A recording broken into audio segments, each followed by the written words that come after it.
Those who want to protest can protest, but let us be there eating. Am I right? I must thank Niger Delta.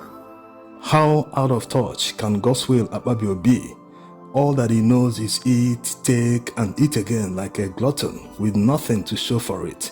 If this doesn't push many Nigerians to troop out en masse to protest, nothing else will. They think it's by bribing Nigerians that they can silence them. The other time, Akpabio said that the protest was being sponsored by people who lost election, that they want to come into power through the back door. Let's even assume that it is true. Is there anything wrong in sponsoring a protest? Is it illegal for the opposition to sponsor protest? The job of the opposition is to hold the people in power accountable, to look for loopholes and their failures where they will capitalize on, to tell Nigerian people that they are doing it wrong, that they should elect them to do it correctly. That's the job of the opposition in a democracy. We are not in a communist regime where there is no opposition. So all this talk about the opposition is sponsoring this or sponsoring that, trying to make it look as if it is illegal for the opposition to sponsor anything that is against the government, it is wrong. Nigerians are not deceived. Anybody, whether you are in government, you are not in government, you belong to any party or not, all that is happening, high cost of living is affecting everyone. Everyone goes to the same market to shop for groceries. Akpabio is trying to make it sound as if there are people that will be protesting and will be here eating, will be in government doing this and that. No, it is not sustainable. The money they are dishing out today, bribing people with billions of naira, is not sustainable. And to think that most of this money was borrowed, you can understand the problem we are in. Spend this money, invest it in things that will turn around the economy, in sectors that will create employment. But no, they prefer to lavish it, throw it at people so as to silence them and think that they have done something good. No, it is all wrong. They need to start investing the money where it counts. And the people they are giving this money, they should take it because it is their money. Just like the women that were invited to the rally, the no protest rally, the protest to stop the protest. They weren't paid, just like this lady is complaining in Hausa that since they were invited, they've not given them water, no food.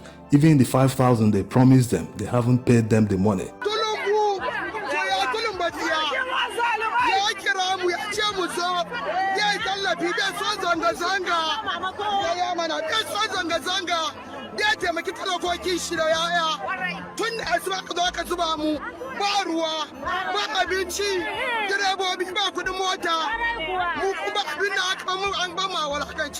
It's very obvious that these people were motivated by money, otherwise they wouldn't be complaining that they weren't paid for the no protest.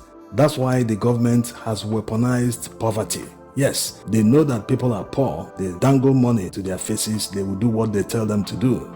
Now, they are not even dangling the money in their faces, they are scamming them or forcing them to do it on credit. Like it happened during the elections, that was in Ikorodu or somewhere around Lagos. They campaigned and told them to come out and vote for them, that they will be paid. The people trooped out and voted for them on credit. They were never paid that money they promised them till today.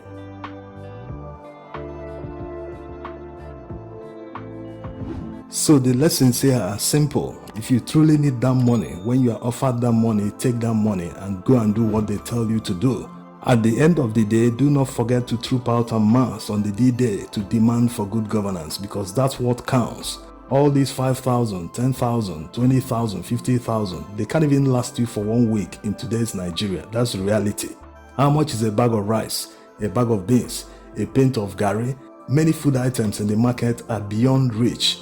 For the first time in Nigeria's history, a tuber of yam is going for up to 10,000 naira. How can that be when we have millions of hectares of arable land in Nigeria that can be cultivated? But because of banditry and terrorism, many farmers can no longer go to their farms to be productive so as to boost food production like it used to be. You see, Nigerians need to believe in the powers they have. They need to use the power wisely, because the threat of protest alone have made Nigerian politicians to start doing things a little bit the correct way.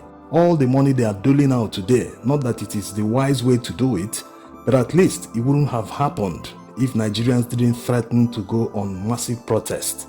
So you can imagine the possibilities are endless, what Nigerians can achieve when they troop out en masse to protest for good governance. Like many have been demanding, what are the demands of the protesters? That if they don't have demands, that it will be fruitless going on a protest. Are they asking for Tinubu to resign? Now, let's bring you some of the demands by many groups who are spearheading this protest. Number one demand is a return to the old price of petrol, which was around 200 naira before the current administration came to power. This is a reasonable demand because we all know that all the problems can be linked to the increase of the petrol price by the current administration. Petrol is the single most important energy source that drives Nigerian economy. Without petrol, Nigeria's economy will simply collapse because apart from transportation, people still need petrol in Nigeria to power businesses, SMEs, even homes. This is simply because the power generation, the national grid, is simply not sufficient to supply the energy needs of Nigerians. People who do ordinary office jobs, they still depend on petrol to power their generators in order to power their equipment, whether computers or other office equipment. Is it people who are into small-scale manufacturing? They still depend on power generators, which can only be powered by petrol or diesel. So you can understand how petrol is very important in Nigeria's economy. Now to transportation, which is mostly owned by the private sector, unlike in Western world, Europe, Asia, where it is owned by the government. They do anything they want. There is no regulation. Whenever there's increase in petrol price, even if it's just 5 naira that was added to the petrol price, they will use the opportunity to increase the transport fares to unimaginable levels that are not commensurate to the increase in petrol. So this contributes to the high cost of living. We have a serious problem in Nigeria, unlike other major cities in the world where they have mass transit systems. There are no trams, maybe except Lagos, that just commissioned 2 lines. Also in Abuja, there's 1 line that is operational. In most major cities, we don't have high capacity buses or double-decker buses that can carry upwards of 200 persons, so as to reduce the cost of transportation. And because public transport is run by mostly private individuals, there's no regulation that requires them to use a high capacity bus to run. That's why there are mostly minivans that can carry maybe about 14 or 16 passengers at a time. So all these contribute to why transport fares are expensive, because the operators don't take advantage of economics of scale.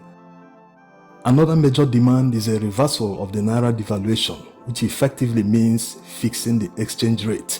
Unlike what is obtainable right now, where people place bids, at the end of the day they sell to the highest bidder, which keeps pushing the exchange rate. Right now it is about 1,600 naira to $1. An import-dependent economy like Nigeria cannot support this kind of exchange rate because it hurts the consumer. Consider the fact that we don't manufacture majority of the goods that we consume, we import them. So when the exchange rate is too high, the consumer pays the price. All these contribute to why there is high cost of living. Actually, the government put the cart before the horse. They should have made sure that all the essentials required for local manufacturing are there 100%. That there is 24-hour power supply that is able to support manufacturers. That all the raw materials they need to manufacture products are available locally. That mining companies are already invested mining these raw materials to supply manufacturers who will now use that to manufacture finished goods that will be sold locally in the market and also exported to foreign countries. If they did all this, created all the incentives for local manufacturing to thrive, then they would have just adjusted the exchange rate, pushed it upwards, even up to 2,000 naira to $1. This is to simply discourage imports. Because when you look at the exchange rate as an importer, you say, how much am I going to make in profit when I exchange naira for this amount? There's no way the price of the imported products will be able to compete with locally manufactured ones. Look at the example of South Korea, the example of Vietnam, many Asian tigers, even China. So when you look at the actions of the government, you will see that they were simply motivated by the need to earn more money and taxes rather than grow the local economy. Now, the next major demand, which majority of the groups that are supporting the protesters unanimously agree to, is the scrapping of the Senate. Look at this latest report. The National Assembly received 172 billion naira in allocation the last 6 months alone. This amount is more than what the Ministries of Transportation, Lands, Power, Communication, Water Resources, what they received combined. This amount is more than that. So you can understand that the National Assembly is a huge leech on Nigeria's resources. That's why many people unanimously agree that the Senate needs to be scrapped. They did this in Senegal, they scrapped their Senate. They are still a functional democracy, so Nigeria should do the same. They should cut off the excesses of these politicians. How can people that are less than 500 elected members of the National Assembly are just 360 at the lower house and 109 at the upper house? So they are not even up to 500 persons, but their budget this year alone is 300 and something billion naira.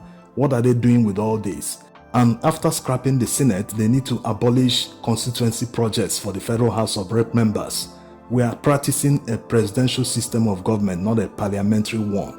Even in a parliamentary one, they never pay parliamentarians cash to go and execute constituency projects. It is absurd that they practice this in Nigeria. The work of a parliamentarian or federal representative is to fight for his constituency to make sure that projects that will be built in his constituency are included in the current budget. That's the job of a representative or a parliamentarian, not to receive money, cash, to go and execute the project in his constituency by himself. No, this should be stopped. It's a huge avenue of wastage and corruption because they never account for the projects they executed. No one says, where did you execute this one? How much is the worth of the project? Who handled this? Who did this? Who did that? They never account for the money. They consider all the money they receive as their salaries and allowances. So you can see there are many demands. These are just the major ones. There are others who are saying that the number of SSAs, that's special advisors to elected members, should be drastically reduced. In fact, that it should be fixed in the constitution, whether they agree to 5 persons alone or maybe 3 for certain elected members. There's also the reform of INEC, that they must make it mandatory to transmit results live on election day. That's making use of the IREV, which was effectively created to be used in the last election, but at the end of the day, they shut it down. The court allowed everything. They turned everything upside down, saying that it was never intended to be used in such a manner, despite the fact that INEC trained their staff members on the use of IREV and the Beavers machines, everything that is supposed to make sure that election results are scanned, uploaded for confirmation. So all these are demands made by Nigerians which are reasonable for any country that truly wants to grow and transition from a third world country to a first world one. They must implement these kind of changes to cut excesses and corruption.